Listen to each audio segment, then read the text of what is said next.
Good day and God bless you. Welcome to the Bible reading in chronological order. Just want to thank you once again for joining us and for participating with us in this venture. And I pray that the reading today and that the overview would be such a blessing to you as it has been to us. We're still busy in the book of Deuteronomy, and today we're going to be busy in chapters 14, 15, and 16. So as we look at it, we'll see in chapter 14, in this chapter, the Israelites are given the laws and decrees that would separate them from the nations that previously inhabited the land of Canaan. Now, the Lord commands them not to make any markings on their body or disfigure themselves for the sake of mourning or for the sake of death. Now, this was a common practice in the pagan nations. When someone would die, they would make a marking or a tattoo on their body to commemorate the death of that person. They would also scar themselves and pierce themselves and all of these things. And the Lord said that the Israelites were not allowed to do this for the sake of mourning and for the sake of the dead. And then the Israelites are given laws pertaining to foods that they can and cannot eat. So we look at it and we see that the Lord says that of the land animals, of the cattle, they must only eat those that chew the cud and also split the hoof. So that means like a cloven hoof and chews the cud. Now the Bible gives us a good description here. We see the pig, he has a cloven hoof, doesn't chew the cud. That was not allowed to them. Then we see of the water species or water animals, it had to have fins and scales. So fish is allowed, but crab is not allowed. And then we see of the birds, it just gives us a list of birds that are not allowed to be eaten. So a chicken could be eaten, but an eagle could not be eaten. So this is very important that we understand that they were given laws to keep in eating as well. Also, that you couldn't eat an animal that was seeded in the mother's milk. So that's also something there. Now, these kosher laws were given to the people by the Lord for a specific purpose, and we can infer a lot of things in terms of doctrine and things like that, but also it was for the health reasons. Remember, there was no fridges or freezers in those times, and the cooking methods and things like that, we don't have a good grasp on what it was, but we know that certain animals, you cannot eat it for health reasons. And so this law was given as well for the health benefit of the people. Then we see that the people were commanded to give a tithe of all, whether that be of corn or wine or even oil and the first of the cattle and herds. Remember, it wasn't just a tithing of money. When we think of tithing now, we just think of money. But this was tithing of all. This was anything that you had. Anything that you could use to barter or trade or anything like that, you had to tithe on that as well. This was commanded so that the people would learn to fear the Lord, the Bible says, and so that God would bless them. And then the command of the third year's tithe of alms and charity is issued. Also very important. Go through it. It's actually quite interesting. Then we get to chapter 15. And in chapter 15, we see the year of release is commanded. Now, every seventh year was declared a year of release for the poor. This needs to have no hindrance in the giving or lending of those in need. Now, the year of release meant that if you had taken a slave or if you loaned money to someone, in that seventh year, that loan would be forgiven or that slave would be released. Right? So the Bible tells us here, and the Lord tells the children of Israel that don't just, it's the sixth year, the seventh year, the people are going to be released. Don't be cruel to that person. Actually give them what they need. Don't not lend because they might not pay you back by next year and then the debt is forgiven. Don't do that. Loan the people money. If the Lord has blessed you, give freely. So that was something that the Lord commands there, and read through it in this chapter. It's actually the Lord is giving them a directive to look after their kin. So all Hebrew servants needed to be set free on the seventh year. except if they choose to remain with their master. Now, this could have been for multiple reasons, and we'll get to it later on when it says if you've married a wife there and you want to stay with your wife or whatever. Or here in this passage, it says if the servant loves his master and wants to be part of his master's household, then he can stay. But the process of staying was a strange one. Now, we see that the person, the slave, had to stand up against the doorpost, and the master would take an awl. Now, an awl is like a spike, and would drive it through the ear of the servant. So it would be a piercing, an ear piercing for that person, and then they would not ever be able to go free. Now, you might think that this is a system that could be taken advantage of. A person, if that person had 3 years left with that master, he could have been kind to that person for 3 years. And then once that person's ear is pierced with that awl, then the master can treat him anyhow and he can't leave. Not the right way, but this is truly the fact that it could be taken advantage of in this way. If the servant refused to hear, and this is something that we see when we get to the year of Jubilee, and we're going to discuss this in detail when we get to that. But if the person wouldn't heed the call of that seventh year, then their ear would be pierced. Now, this is very significant, because the ear is talking about hearing. And we get to that seventh year.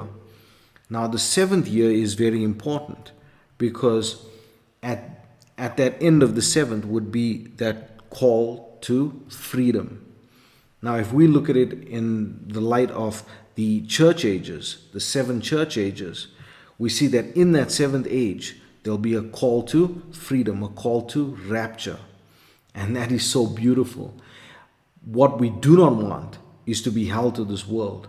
We do not want our ear to be on the doorpost and driven through with an awl, so that we do not heed the call to be raptured, to leave this earthly master and to go on to freedom. The Lord is our freedom. The Lord is our jubilee. The Lord is our salvation. He gives us freedom in Himself, so we don't want to be associated or kept bound in this way. And then we see that the chapter concludes with the command that the firstlings of the flock need to be sanctified unto the Lord, and it needs to be eaten year by year in the place that the Lord will show them. Then we get to chapter 16, and then we see the rules of the feast of the Passover, the Feast of Weeks, and the Feast of Tabernacles is given. Every man has to give freely during the time of these feasts. And then the Lord commands that they set judges and officers in all the gates to judge the people justly, and that the groves and the images are forbidden now to the children of Israel. And that's the conclusion of today's overview. I pray that the reading would be a blessing to you. May the Lord bless you and keep you. May His face shine upon you. May He give you peace. God bless you. Chapter 14. Ye are the children of the Lord your God. Ye shall not cut yourselves, nor make any baldness between your eyes for the dead. For thou art an holy people unto the Lord thy God, and the Lord hath chosen thee to be a peculiar people unto Himself above all the nations that are upon the earth. Thou shalt not eat any abominable thing. These are the beasts which ye shall eat, the ox, the sheep, and the goat, the hart, and the roebuck, and the fallow deer, and the wild goat, and the pygarg, and the wild ox, and the chamois. And every beast that parteth the hoof, and cleaveth the cleft into 2 claws, and cheweth the cud among the beasts, that ye shall eat. Nevertheless, these ye shall not eat of them that chew the cud, or of them that divide the cloven hoof, as the camel, and the hare, and the coney. For they chew the cud, but divide not the hoof. Therefore they are unclean unto you. And the swine, because it divideth the hoof, yet cheweth not the cud, it is unclean unto you. Ye shall not eat of their flesh, nor touch their dead carcass. These ye shall eat of all that are in the waters. All that have fins and scales shall ye eat. And whatsoever hath not fins and scales ye may not eat. It is unclean unto you. Of all clean birds ye shall eat, but these are they of which ye shall not eat: the eagle, and the ossifrage, and the osprey, and the glede, and the kite, and the vulture after his kind, and every raven after his kind, and the owl, and the night hawk, and the cuckoo, and the hawk after his kind, the little owl, and the great owl, and the swan, and the pelican, and the jeer-eagle, and the cormorant, and the stork, and the heron after her kind, and the lapwing, and the bat. And every creeping thing that flieth is unclean unto you, they shall not be eaten. But of all clean fowls ye may eat. Ye shall not eat of anything that dieth of itself. Thou shalt give it unto the stranger that is in thy gates, that he may eat it, or thou mayest sell it unto an alien. For thou art an holy people unto the Lord thy God. Thou shalt not seethe a kid in his mother's milk. Thou shalt truly tithe all the increase of thy seed, that the field bringeth forth year by year. And thou shalt eat before the Lord thy God, in the place which he shall choose to place his name there, the tithe of thy corn, of thy wine, and of thine oil, and the firstlings of thy herds, and of thy flocks, that thou mayest learn to fear the Lord thy God always. And if the way be too long for thee, so that thou art not able to carry it, or if the place be too far from thee, which the Lord thy God shall choose to set his name there, when the Lord thy God hath blessed thee, then shalt thou turn it into money, and bind up the money in thine hand, and shalt go unto the place which the Lord thy God shall choose.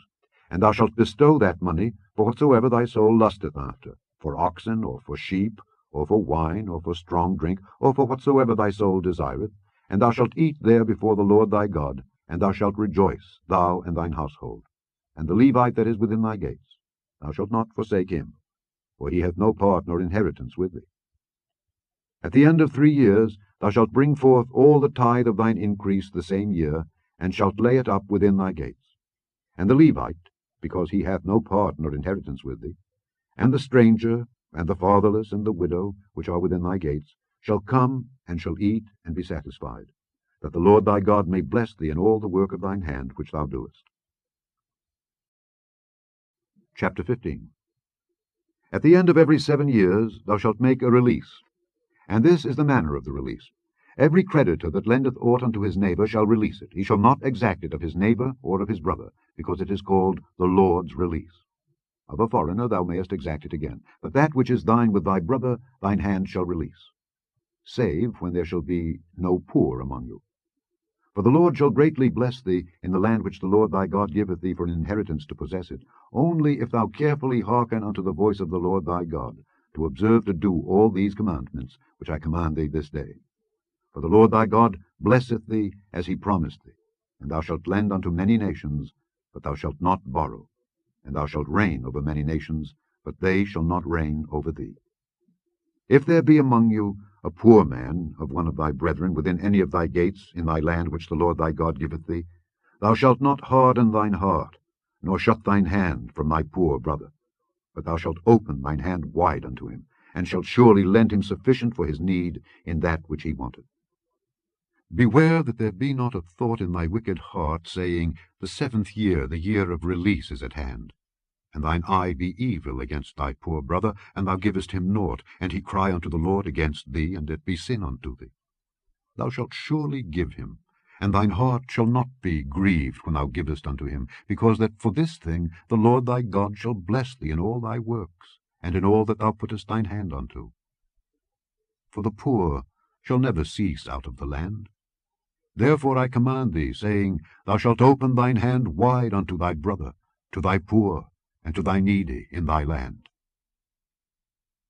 And if thy brother, an Hebrew man or an Hebrew woman, be sold unto thee, and serve thee 6 years, then in the 7th year thou shalt let him go free from thee. And when thou sendest him out free from thee, thou shalt not let him go away empty. Thou shalt furnish him liberally out of thy flock, and out of thy floor, and out of thy winepress. Of that wherewith the Lord thy God hath blessed thee, thou shalt give unto him.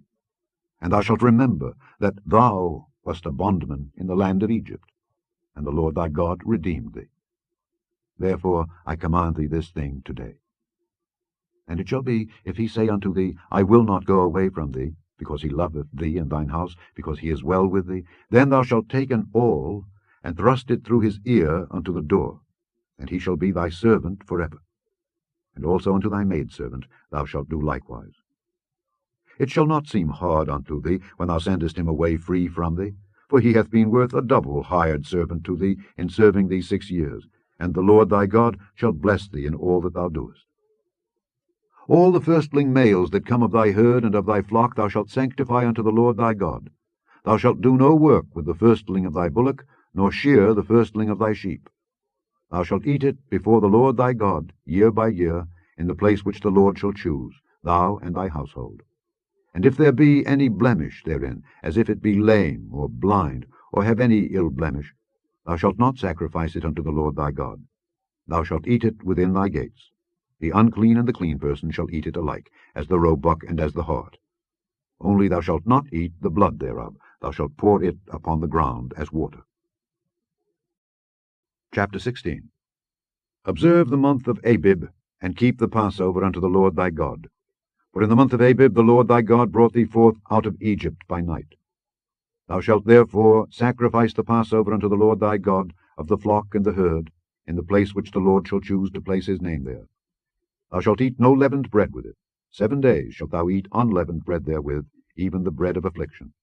For thou camest forth out of the land of Egypt in haste, that thou mayest remember the day when thou camest forth out of the land of Egypt all the days of thy life. And there shall be no leavened bread seen with thee in all thy coast 7 days. Neither shall there anything of the flesh which thou sacrificedst the first day at even remain all night until the morning. Thou mayest not sacrifice the Passover within any of thy gates which the Lord thy God giveth thee, but at the place which the Lord thy God shall choose to place his name in, there thou shalt sacrifice the Passover at even, at the going down of the sun, at the season that thou camest forth out of Egypt. And thou shalt roast and eat it in the place which the Lord thy God shall choose, and thou shalt turn in the morning and go unto thy tents. 6 days thou shalt eat unleavened bread, and on the 7th day shall be a solemn assembly to the Lord thy God. Thou shalt do no work therein. 7 weeks shalt thou number unto thee.